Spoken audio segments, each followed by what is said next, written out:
Class English B core. तो देखो book है हमारी फर्स्ट फ्लाइट, जिसके चैप्टर नंबर 7 पर अब हम आ चुके हैं, जिसका नाम है ग्लिम्पसेस ऑफ इंडिया। तो देखो ग्लिम्पसेस का मतलब होता है झलक। देखो ग्लिम्स, ध्यान से सुनो। ग्लिम्स, ग्लिम्स का मतलब होता है झलक और ग्लिम्पसेस का मतलब होता है झलकियां, और इंडिया मतलब भारत। तो भारत की कुछ झलकियां हम देखेंगे। तो देखो भारत के तो कई सारे राज्य हैं, और पूरा भारत तो हम पढ़ने से रहे, क्योंकि फिर तो पूरी इंग्लिश भारत से ही भर जाएगी, है ना। तो भारत के केवल 3 राज्यों की बातें हम कर रहे हैं। एक तो हम बात कर रहे हैं गोवा की। मतलब जो चैप्टर 7 है ना, तो भारत के 3 राज्यों की बात करेंगे, और तीनों राज्यों की अपनी अपनी खासियत है। वो तीनों खासियत हम इस चैप्टर के अंदर पढ़ेंगे। For example, glimpses of India का जो पहला पार्ट है वो किसके बारे में है? गोवा के बारे में। ग्लिम्पसेस ऑफ इंडिया का जो दूसरा पार्ट है वो किसके बारे में है? असम के बारे में। ग्लिम्पसेस ऑफ इंडिया का जो तीसरा पार्ट है, तीसरा पार्ट किसके बारे में? कुर्ग के बारे में। तो 3 ऐसे छोटे मोटे राज्य हैं जो किसके अंदर बसते हैं? भारत के अंदर। तो इनकी अब हम बातें करेंगे।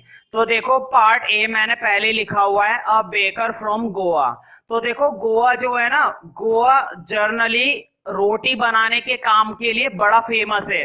वहां पर आए दिन अंधाधुंध रोटियां बनाई जाती हैं। रोटियां देखिए, ब्रेड्स होते हैं, ब्रेड्स होते हैं अलग अलग तरह के, बंस होते हैं, रोटियां होती हैं, गोल रोटी होती है, मीठी रोटी होती है, लंबी रोटी होती है।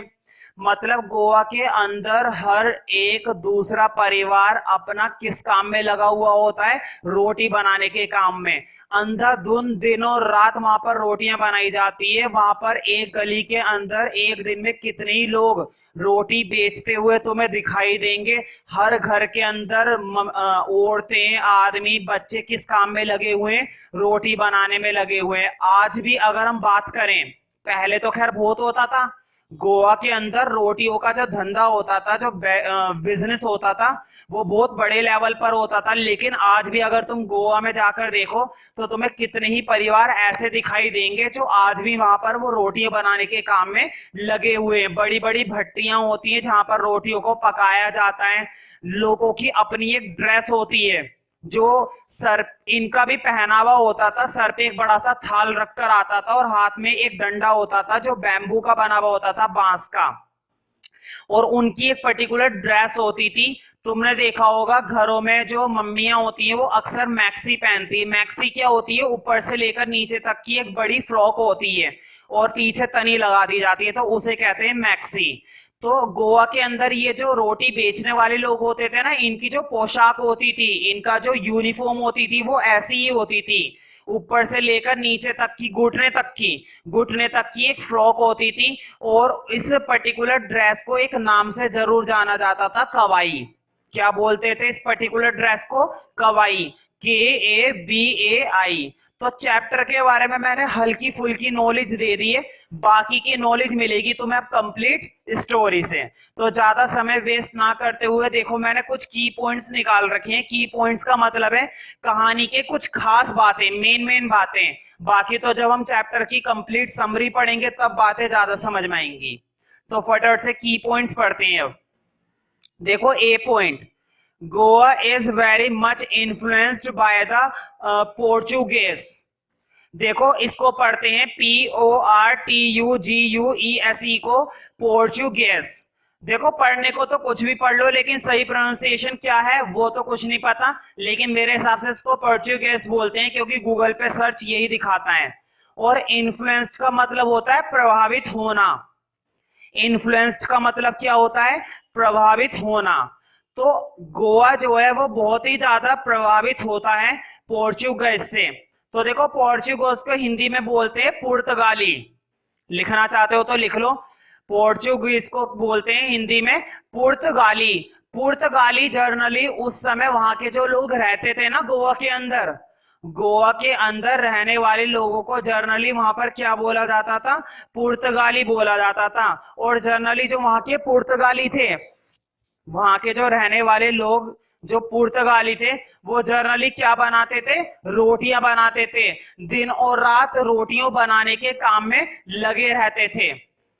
तो वहां के लोगों को पोर्चुगीज बोला जाता था और वो रोटी बनाने के कामों में लगे रहते थे। The Portuguese are famous for preparing the loaves of bread. Loaves का मतलब होता है रोटियां और ब्रेड का मतलब ब्रेड, ठीक है। तो वहां के जो पोर्चुगीज थे वो प्रसिद्ध थे। फेमस का मतलब क्या होता है? प्रसिद्ध। वहां के जो पुर्तगाली हैं वो किस चीज के लिए प्रसिद्ध हैं? रोटियों के लिए। मतलब वो दिनों रात क्या प्रिपेयर करने में लगे रहते हैं? रोटियां बनाने में लगे रहते हैं।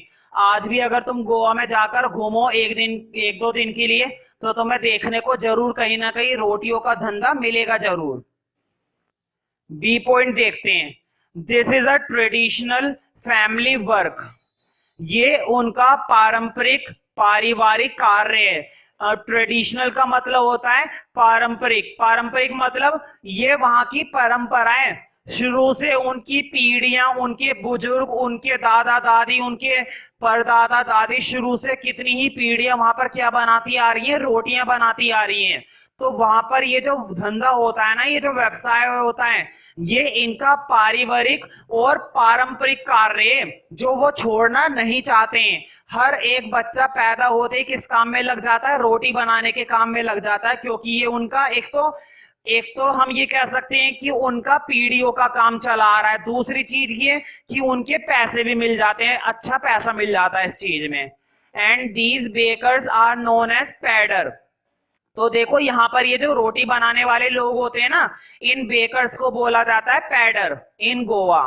मतलब जो इस रोटी बनाने के धंधे में लगे हुए होते हैं, आदमी हो चाहे औरत हो, चाहे बच्चे हो चाहे जवान हो, हर उस व्यक्ति को जो रोटी बनाने के काम में लगा हुआ है, किस पर्टिकुलर नाम से जाना जाता था? पैडर के नाम से in Goa. The villagers very much fond of sweet bread known as बोल। जो वहां के गांव वाले लोग, देखो फॉन्ड ऑफ वर्ड आया है ना, लाइन के अंदर एक वर्ड आया है फॉन्ड ऑफ। फॉन्ड ऑफ पर अंडरलाइन करो, इसका मतलब होता है शौक। कहते नहीं है मुझे बड़ा शौक है नई पिक्चर देखने का, मुझे बड़ा शौक है मिठाई खाने का, मुझे बड़ा शौक है मेकअप करने का, है ना।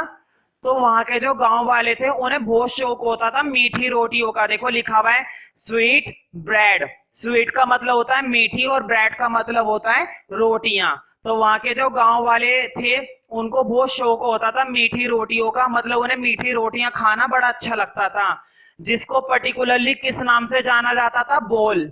मतलब जो मीठी रोटियां होती थी ना, उनको मीठी रोटी नहीं बोलते थे, उनके लिए एक वर्ड होता था, क्या बोलते थे? बोल। अगर विलेजर को किसी दुकान से मीठी रोटी खरीदनी होती थी तो वो उससे कहता था फटाफट से 5 बोल पैक कर दो, ठीक है, फटाफट से 5 बोल पैक कर दो, मैं अभी खा जाऊंगा हाथ के आप, ठीक है। तो वहां पर उस पर्टिकुलर मीठी रोटी को बोल बोला जाता था, जो गांव के लोग बड़े पसंद करते थे। The marriage gifts were meaningless without it. बल्कि वहां पर रोटियां बनाने का जो काम था इतना पवित्र था, इतना अच्छा था, इतने बड़े लेवल पर था कि हर तरह का त्योहार, हर तरह का जो भी छोटा मोटा ओकेजन हुआ करता था, जैसे शादी वगैरह का काम हो गया, या कोई त्योहार मनाना है वो त्योहार हो गया, या तुम्हारा जन्मदिन हो गया, अगर तुम उस जन्मदिन के त्योहार पर या फिर तुम किसी त्योहार पर या शादी में रोटियां नहीं लेकर गए गिफ्ट के तौर पर, तो ये मानो कि शादी बिल्कुल बेकार मानी जाती थी, मीनिंगलेस मानी जाती थी। शादी का कोई अर्थ ही नहीं बनता अगर कोई बंदा गिफ्ट में क्या ना दे? रोटियां ना दे। मतलब इतने बड़े लेवल पर होता था कि रोटी कितने अच्छे लेवल पर वहां पर पाई जाती थी, नस नस में रोटियां बहती थी। मैं तो कहता हूं कि खून की जगह रोटियां बहती होंगी उनकी नस में। तो वहां की जो शादी के त्योहार, शादी के जो गिफ्ट वगैरह होते थे, उपहार होते थे, उनमें भी कुछ लोग एक दूसरे को क्या देना पसंद करते थे? रोटियां। अगर क्रिसमस मनाना है तो क्रिसमस पर भी त्योहार पर क्या मंगवाई जाती थी? बड़े बड़े तरह की रोटियां मंगवाई जाती थी।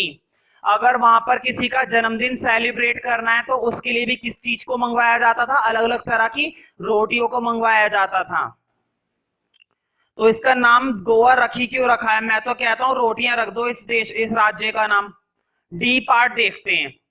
ड्यूरिंग ओकेशंस, मतलब जब त्योहार वगैरह होते हैं, during occasions the bread seller वोर अ पर्टिकुलर ड्रेस। जब वहां पे ओकेशन वगैरह हुआ करता था, त्योहार वगैरह हुआ करता था, तो जो रोटी बेचने वाले लोग होते थे ना, ब्रेड सेलर मतलब रोटी बेचने वाले, सेलर का मतलब होता है तुम्हें बेचने वाले, और ब्रेड का मतलब रोटी। तो जो रोटी बेचने वाले लोग होते थे वो पहनकर रखते थे एक विशेष प्रकार की ड्रेस। मैंने तुम्हें ड्रेस पहले ही बता दी है, ये यहाँ से होती थी ड्रेस और घुटने तक होती थी, पूरी एक लंबी फ्रॉक होती थी, और हाथ में उनके क्या होता था, एक बैम्बू होता था, और सर पर क्या रखी हुई होती थी, एक थाल होती थी, और वो डंडे को फर्श पर बजाते थे और आवाजें लगाते थे, रोटी वाले, इस तरह से। तो उनकी इस पर्टिकुलर ड्रेस को क्या बोला जाता था, कवाई। It was a single piece of long frock, ये एक लंबी फ्रॉक का टुकड़ा हुआ करता था, जो उनके कंधे से कहां तक होता था, घुटने तक। तो इस तरह से वो इस ड्रेस को पहनकर त्योहारों पर जगह जगह घूमकर अपनी रोटियां बेचा करते थे।